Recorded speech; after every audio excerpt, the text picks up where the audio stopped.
In this lesson, we're going to introduce the concept upon which the entire rest of the course is built. This is like the foundation, and if we get it right, everything else we talk about will make so much more sense. And I'm of course talking about the art of storytelling. They say a picture is worth 1,000 words, and never is that more true than with food photography. Your job as a storyteller is really to build a strong and engaging human connection between your artwork and your photographs and the people who are looking at them. So I want to share with you a blueprint that I've built, a 4-step process that helps me tell a compelling and engaging story every time. There's also a number of tools that you have that can help you manipulate the story. Things like the way you style your food and how the lighting is set up. So we're going to look at the 6 primary tools you have to manipulate your scene to tell the type of story you want to tell.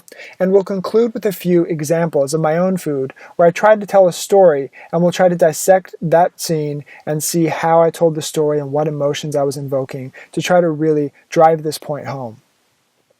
Learning to tell an intentional story is really the foundation. If you start with a story, everything else falls into place. It becomes so much easier to decide how to set up the lighting or to decide what accents to add into the picture. So if you put the story first, everything else falls into place. And all photos convey information, but the ones that evoke emotions are so much more powerful. If you learn how to tell an emotionally engaging story through your photos, then you're so far ahead of the game. And the secret to doing that is you have to ask yourself before you ever pick up the camera and before you set up your scene, how do you want your audience to feel as they look at your pictures? The key, as we mentioned, behind all of this is building a strong human connection. And a story does that. A story helps connect your food with the audience who's looking at the photographs.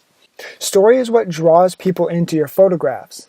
If they're looking at a set of pictures and one really speaks to them, it's probably because that picture has a more compelling story. It's not as if they're consciously dissecting the story and describing every element of it. It's a subconscious and a visceral thing that happens naturally when a story is present in a picture. So it doesn't matter so much what the story is, as much as the fact that you took the time to add a compelling and intentional story behind the food itself. So how do we create this story? There's a million ways of doing it, and every artist is going to be different, and you're going to have to learn your own techniques and your own setups to tell the right story. But I want to share with you a 4-step blueprint that I use virtually every time. And these are 4 questions that I ask myself before and during every photo shoot. The first seems obvious, but it's important to understand what subject you're shooting. If you're taking pictures of soup, you're taking pictures of soup. If it's cookies, it's cookies. So when you understand that, you can answer the second question, which is, how do I share this information with other people? It might be obvious to you that you're taking pictures of peanut butter cookies, but how does your audience know that they're peanut butter cookies as opposed to another kind of cookie? Part of telling a good story is sharing information. That's really the basis. You need to share visual information that quickly and obviously describes what it is you're taking pictures of. But beyond information, you also want to share feelings. So you need to ask yourself, what do I feel as I look at this food, or as I eat this food, or as I'm approaching this subject? If you can be conscious and aware of your own feelings, then you can answer question 4, which is the hardest part of, how do I visually describe these feelings through the food to anyone who looks at the picture? So these are the 4 questions I ask myself, and I'd like to go through an example of these peanut butter and molasses cookies and answer all of these questions as I set up the scene. So the first question is, what are we taking pictures of? What is the subject? And it's obviously peanut butter and molasses cookies. That leads us to the second question, which is, how do we convey the information to the viewer that these are peanut butter cookies? First, we have the fact that they're cookies, which is obvious and easy to understand. But to convey the fact that they are peanut butter cookies, I added peanuts to the scene. And that gives a reader a visual cue of what's in the picture and helps us tell a story much more easily and much more dynamically. Third is the feelings. What feelings do I feel as I approach this subject? And as I was making these cookies and thinking about them, I felt warm and comfortable, feelings of, warm, fuzzy, safe feelings of drinking a glass of milk and having a cookie. So that's what I felt, and that's what I wanted to convey. And how did I do that? We're going to look in a minute at the tools. So I used a few tools, like the lighting. I made sure there was a front lighting, which gave them kind of a dramatic but soft glow. I made the cookies in a stack, so I styled them specifically so they looked inviting, like you could just grab one off of the top. I also added milk to the background, which kind of adds to the warm feeling of the perfect marriage of milk and cookies. So those are some of the elements I used. And let's look at the 6 primary tools you have for storytelling with food.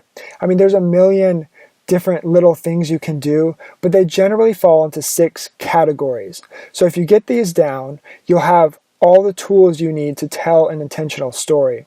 And really the rest of the course is about understanding each of these tools, how to use them and how to manipulate them to tell a better story. So the first 3 are related to the scene, as in the physical world, the food itself, and the setup. The first one is the way you style your food, and that's by far the most versatile tool you have in telling a story. For example, I stacked the cookies, and that was a way of styling. If I had spread them out and scattered them and they were messy, that would tell a different story. So the way you style your food is very important, and there's an entire section of 4 videos devoted to styling within the story. Second is your lighting. Soft, diffused glow tells a much different story than direct sunlight with harsh shadows. So learning how to control your lighting is also very important. And third is the accents. Things like the milk in the background or the peanuts around the picture helped convey information, build emotion, and tell a story. The other 3 elements are related to the camera and the technical aspect of how you want to set up the artwork. So the first one is the zoom level. Whether you have a tight shot or a wide shot tells different stories. If it was really tightly zoomed in, that's going to be more intriguing and dramatic than if you had, for example, a wide shot of an entire banquet table. Those are both valid uses, but they tell different stories. Another technical aspect is the camera angle. As in the picture of the molasses cookies, it was a very low angle, it was direct, you got to see all the cookies stacked from their own level. It would be a very different picture if I had taken an overhead shot. And if I took a crazy sideways shot, that would be a little more chaotic and dramatic, and that would tell a different story. If you'd like to tell that story, it's perfectly fine. It's just that you need to understand what the camera angle is and how it's going to affect your story. Finally, the depth of field. If you're new to photography, depth of field simply means how much of the picture is in focus versus how much is blurry. Shallow depth of field would mean that the tip of the cookie is in focus while everything behind it, including the back of the cookie, is blurred. Whereas a deep depth of field would mean that the whole scene or the whole banquet table is in focus all at once. And this is something you can control much more effectively with a DSLR camera. On a point-and-shoot camera, it's pretty much set for you. So that's one of the reasons why you might want a DSLR, is to control the depth of field. It's a very valuable tool for food photographers. These are the main 6 categories of tools you have to tell a story. And like I said, much of the course is devoted to learning how to integrate these elements into your story. Let's now take a look at a few examples of my own photographs where I tried to tell an intentional story, and I'll walk you through my process of how this worked. It's important to start out by talking about what the food is exactly. Remember, that was question 1 on the blueprint, is what is the subject?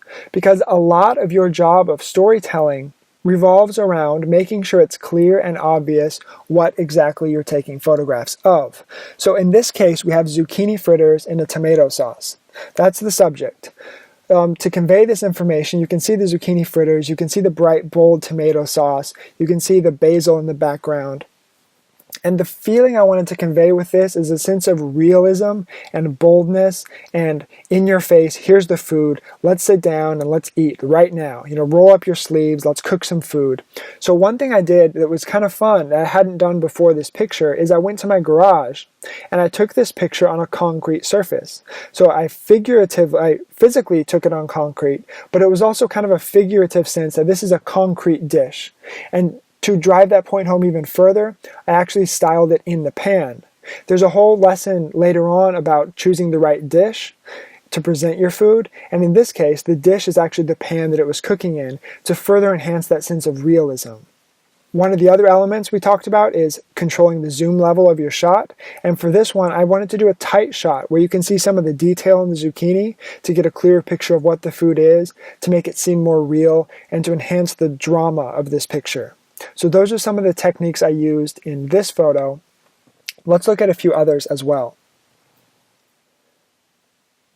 Here we have miso soup. Again, it's important to start by describing what the food is. And one thing I did to convey that information was that I used a bamboo background and I put chopsticks in the picture. So that gave it an Asian feel that made it a little more obvious to the viewer that, okay, this is an Asian soup, a Japanese soup. It's probably a miso soup and not some other kind of vegetable soup, for example. One thing I wanted to do to enhance the realism of this picture is the cutting board in the background. That was put there intentionally with the green onions on top to signify that this is fresh, it's immediate, someone just chopped up the onions and they put them on the plate, and it's right here in your face, real, right now. So I wanted to give it that kind of a feel. But there's another element of miso soup that I wanted to incorporate in this picture, which is that it's very comforting. It's a warm, inviting, comforting food. So part of that is with the lighting. You can see that there's lighting from the right side of the picture, scraping over to the left, so it gives it a bright, fresh kind of feel. But another thing that was really important for me in this picture is that there's two bowls. If there was just one bowl, it would seem a little lonely and dramatic by itself. And that would be okay, but I wanted to incorporate the feeling of warmth and comfort and shared food. So this is the kind of scene where you can imagine two people enjoying this meal together. It's not something lonely off by itself. It's something you share with a friend or a loved one, and I wanted to incorporate that with two bowls, whereas the feeling would have been very different if I had only used one. In another example, this is apple cider. Now, it's obvious that this is apple cider, not because there's amber liquid in a mug. I mean, that could be anything. But when we add the apples and the cinnamon, that makes it almost immediately obvious to anyone that we're looking at a picture of apple cider. And remember how the very first step is to understand your subject and make sure you're conveying accurate information about what's in the picture. That's the first step of storytelling. So without the apples and without the cinnamon stick, it would have been much more difficult and a little awkward to try to understand what's going on here. But with those things, it makes it immediately obvious to anyone who looks at the picture. I also wanted this to have a fall feel. I shot it in the fall, it's a fall drink, and I shared it with my readers in the fall, so I wanted to make sure that point was clear. And part of that is the fact that I used a dark wooden surface with a chalkboard behind it to give it an earthy, concrete kind of feel that feels warm and inviting. And part of that warmth was also that I used a diffuser on the window. And a diffuser is just basically a white sheet. And what that does is it allows most of the light to come through, but it blocks the shadows. So it would have been a different picture, not necessarily worse, but it would have had a different feel if there had been bright shadows and reflections coming through from the left side where the light is. But for this purpose, to make it a little more warm and glowing, I used the diffuser. So notice how in these three examples, we looked at basically all 6 of the tools I talked about, from styling to lighting to accents and all the different camera techniques you can use. And those are the broad categories of techniques that you'll be using and that we'll be discussing in this course. Finally, here's one more, and for this one, I don't want to tell you what my story is. Because at the end of the day, as I mentioned, it's not so much about what if you can understand my meaning in the story, it's the fact that there is a story. As long as you can answer the question of what is this story, whether your answer is completely different than mine or not, then I've achieved my job with this pasta puttanesca in the pan with the wine bottle and the cork. So come up with your own story for this. It doesn't really matter if it matches mine or not, as long as there is something there. If all of this information made your head spin a little bit, don't worry. Don't be overwhelmed and don't think that you have to remember everything we talked about. What this was mostly an introduction with two primary takeaways. I first want you to understand that telling a story is really, really important. Really, that's your primary job as a food photographer, is telling stories through just the visual elements. With photography, you don't have access to touch or taste. You only can access the one sense of sight. So you need to be able to tell a story just through the visual elements. And second, I want you to be comfortable with the concept that you have plenty of tools available to tell this story. And really, the rest of the course is about exploring those tools, from the styling aspect, to the lighting aspect, to the image adjustment aspects and post-production. The rest of the course is going to help you uncover and become comfortable with all of the tools you have available to tell your story. So if you don't understand all of the aspects of lighting now, that's to be expected. We're going to learn that as we go along. For your homework, there's two things I'd like you to do. First, visit a website like Food Gawker, which is just a collection of really high-quality food photographs. They do a great job of curating the community and uploading content every day that really represents the best of food photography. So when you have this collection of pictures, I want you to scan through and look at maybe 2 or 3 or 4 that really speak to you for whatever reason. And for each of those, I actually want you to write out a complete story. Take 100 or 200 words to describe the scene as it feels to you. And again, it's not about matching whatever the photographer had in mind, it's about creating your own story. And this will help you get into the mindset of becoming a storyteller through your photography and understanding that there are very clear stories behind the best food photographs. Second, I'd like you to create your own story and your own photo shoot around this story. So remember, back to step 1 of the blueprint is you have to pick a subject. So make something you feel comfortable with, whether it's cookies or whatever you're making for dinner, and then imagine the story you want to tell. Gather your feelings around this subject, and then set up a scene that conveys the information and conveys those feelings using the 6 tools we talked about. Then snap a few pictures. Remember, we haven't gone over all the details yet, so they don't need to be great pictures. I just want you to get in the habit of learning to tell a story through every picture you take. So have some fun with this photo shoot, and I'll see you in the next section on learning how to style your food appropriately.